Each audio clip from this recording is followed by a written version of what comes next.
Greetings, folks. John Grace, President, Investors Advantage. And it's a place where we like to help people understand what their money is doing. So we're going to be doing a couple of workshops, primarily for fiduciaries and board members of nonprofit organizations and charities. We do a lot of work with endowments and foundations and 401k plans. And we find that it's often the case that these trustees, these board members, or these fiduciaries don't really recognize what they're in for. That may be the good news and the bad news. So we've identified 5 essential strategies to a better understanding of your fiduciary duties and responsibilities. There's some financial responsibilities, there's some work that's quite rigorous, and there's some liabilities that come to board members that don't come to staff and other volunteers. So we think this is very serious.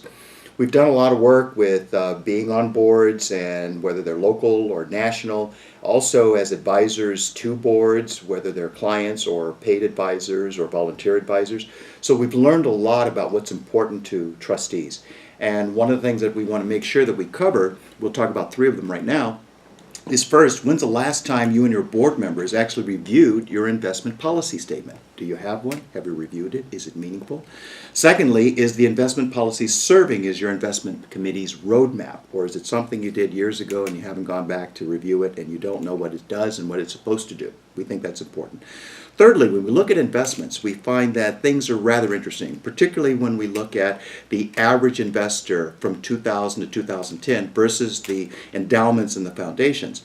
Average investors tend to have a plethora of mutual funds, but the ratios tend to be about 60% stocks and 40% bonds. When we look at the returns for that 10-year period, the average investor may have enjoyed a whopping 1.5% on an annualized basis, which means an account valued at $100,000 on January of 2000 grew to about $115,000 or so by year-end 2010. In sharp contrast, when we look at the foundations and endowments, we see a very different story.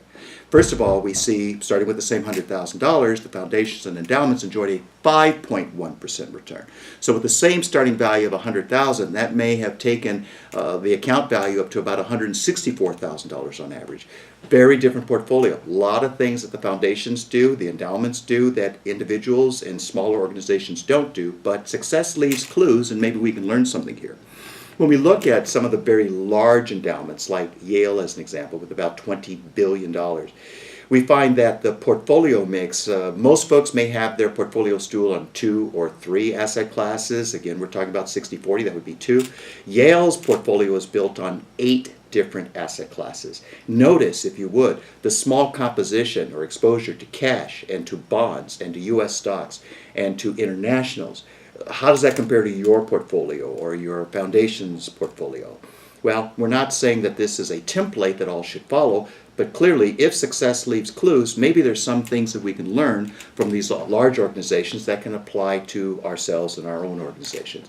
I love the quote from Warren Buffett. He says that the market will do whatever it has to in order to maximize the number of people being wrong.